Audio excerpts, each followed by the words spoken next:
Welcome to Nisa Tech channel. Determine the IC and IE for the circuit shown in the figure. IB is 125 microamps, beta is 200. We have to find out the value of IC and IE. First we write the given values. Given values, beta equal to 200 and IB is 125 microamps. We have to find out the value of IC and IE.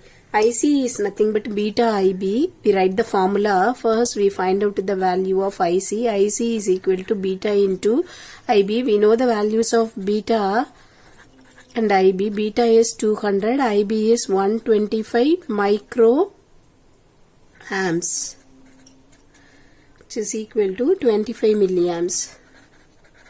IC is 25 milliamps.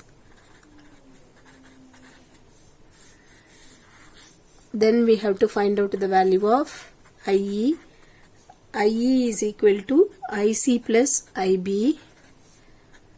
IC is 25 milliamps. IB is 125 microamps.